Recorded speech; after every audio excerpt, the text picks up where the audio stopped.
I was around 10 years old when this happened. Me and my two best friends and our parents were on a long vacation in Turkey in a very good and safe hotel. One night, me and my two best friends, who I'll call Tim and Phil for this video, were staying at Tim's room in the hotel while our parents were in the hotel restaurant. The room wasn't bad, actually all of our rooms seemed safe. At least we thought it was. We were having a lot of fun watching Simpsons and playing Monopoly, but what happened that night still makes me have chills. So it was around 1 a.m. and our parents were late. Phil looked at them through the window and said, "They're still in that stupid restaurant." "Yeah, they told us they'll come back until 11 p.m. I answered. Guys? Someone is knocking on the door," Tim said. "It's probably just room service," Phil said. Can we not open the door?" I said. I was pretty scared in that situation. I was only 10 and my friends were only 2 and 3 years older than me. So we were all pretty much defenseless children in a room. Tim, who was the oldest, answered, "Oh, come on, it's just room service." The guy on the other side of the door said, "Hello. Can you please open the door?" When he said that, we were all scared. In a couple of minutes of silence, he said in a louder voice, "Open the goddamn door!" I started crying because I knew he was in room service, because if he was, he would have talked in Turkish. I was in shock as in that moment I realized that this strange guy is using a fake ID card to open the door. Tim grabbed both of us and we ran to the bathroom and locked the door. Luckily, the guy wasn't fast to get us. He was screaming to open the door. I said, "Look, a phone!" Luckily, Tim's mom left her phone so we could call her if we needed anything. So Phil grabbed the phone and called his dad and told them the situation. And they came up to find the guy nowhere. They thought we were lying to them until the hotel manager showed them the footage. We found out that the man was stalking us and a couple other children. In a couple of days, police had finally caught him. He was a serial rapist and a pedophile. We were just lucky he wasn't fast to get us. I will never forget that night, as that was the worst day of my life.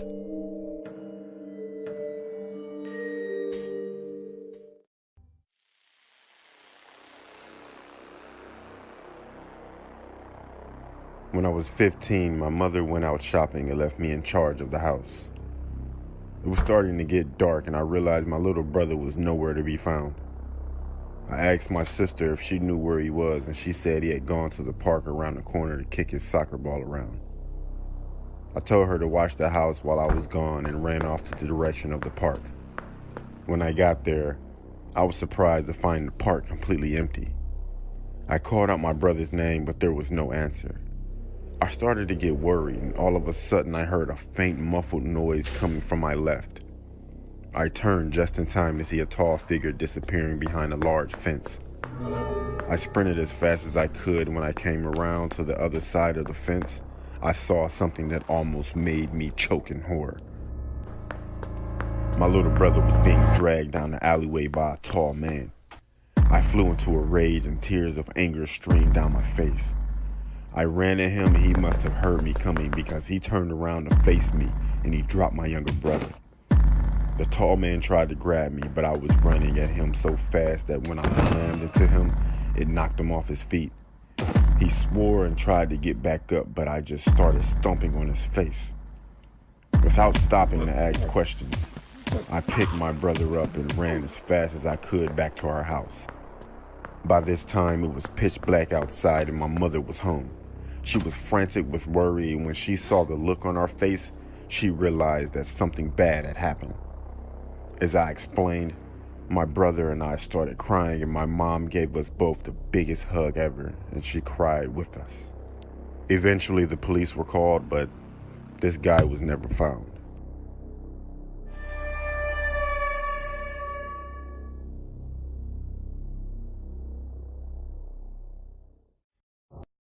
This story takes place when I was a junior high school student. One morning during summer vacation, after my father went to work, my mother and I decided to visit my maternal grandmother, who lived in a rural area. Since my grandmother's house was located in the countryside, getting there required making a left turn, then driving for 5 minutes through a narrow, one-car-wide, unpaved road. There were rice fields and forest on the sides of the unpaved road. As soon as we arrived, I greeted my grandmother, then went into my youngest uncle's room. I used to like visiting my grandmother's house because my uncle was a huge gaming fan and his computer was much better than mine at home. So once I confirmed my uncle was at work, I turned on his computer and started playing Doom 3, which used to be the most popular game once upon a time. After playing the game for about an hour or two, my uncle returned from work. Upon his arrival, my grandmother asked him to take her grocery shopping, since my mother, my aunt, and I were visiting her house. So at about 7 p.m., they all drove to town to do some grocery shopping. I was super excited and waved goodbye to them. Since I think it is unnecessary to explain why I was excited, I'll just leave it. After enjoying about 90 minutes of free time, my uncle called. He said he was about to turn left on the road, but one of the front wheels was punctured, and asked me to bring him a new tire which was in the storage shed. As I said before, after making that left turn, it took about 5 minutes to drive through a narrow, unpaved single-lane road to see my grandmother's house, but it took about 20 to 30 minutes on foot. Now that I think about it, it was quite scary to walk on that road, especially at night. It had no streetlights and was surrounded by rice fields and forest. It was almost 9 p.m., and that area got quite dark at about 8 because it was in the country. So to be honest, I was really scared, but not wanting anyone to know I was a coward, I decided to go. I grabbed the tire, left the house, and started walking along the unpaved road. I could see my uncle shining his car's headlights toward me. That said, he was still quite far away from me, and the headlights looked like 2 big yellow dots. I was a bit relieved knowing my uncle and family were on the other end of this road, but the night was dark, which deepened my fear. You know, when you walk in the darkness, your eyes adjust, and you start to see unclear shapes. I felt like I could see someone standing in the rice field, and someone sitting down, resting his chin on his hands and looking at me through the bushes. I broke out in a cold sweat and held my legs to keep them from shaking. It felt scarier than being alone on a pitch-dark night, and because of the fear and the delusion I had created, I remember feeling really dizzy.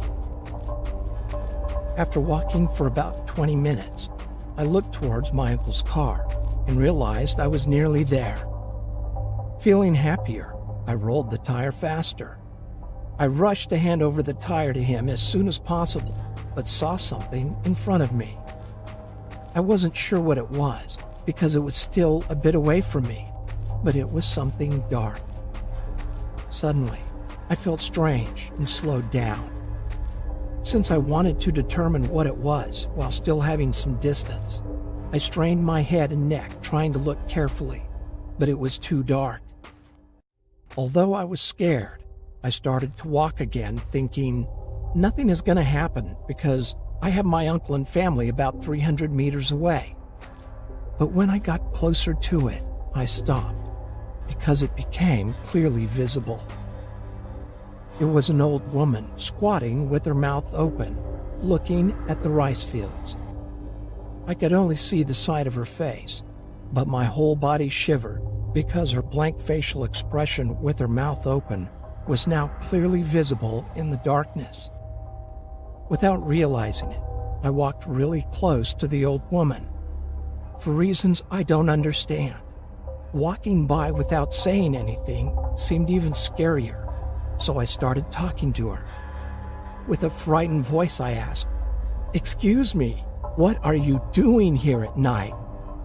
But she did not respond and kept looking at the rice field. On the verge of crying, I shouted, "Excuse me!" She then looked at me, and I felt my heart tightening. Even though it was dark, I could clearly see she had permed white hair, and I could only see the white parts of her eyes.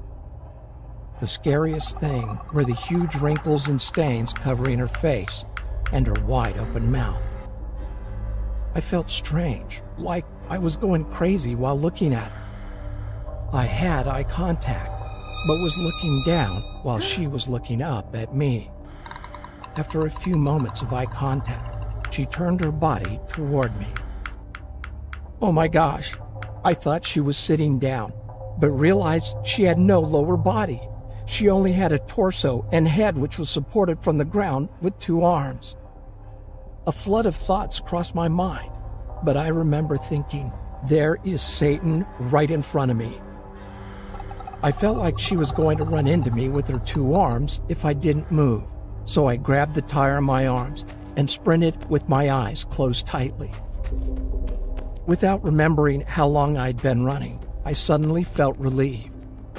It was the next morning, and I was in my grandmother's room. When I asked my mother what happened, she said she was waiting for me in the car and saw me sprinting with my head down, holding the tire in my arms, and suddenly fell off the road, causing my family to come out of the car shocked. After listening to my mother, I told her and my other family members what I went through. Thinking I had suffered a heat stroke, that evening my grandmother made me chicken soup. My uncle told me to stop playing horror games and wouldn't let me play Doom 3 anymore. From then on, I could only play a Star Wars racing game while staying at my grandmother's house. I still believe it was not a ghost that I saw that day. It was just an illusion caused by my mental weakness.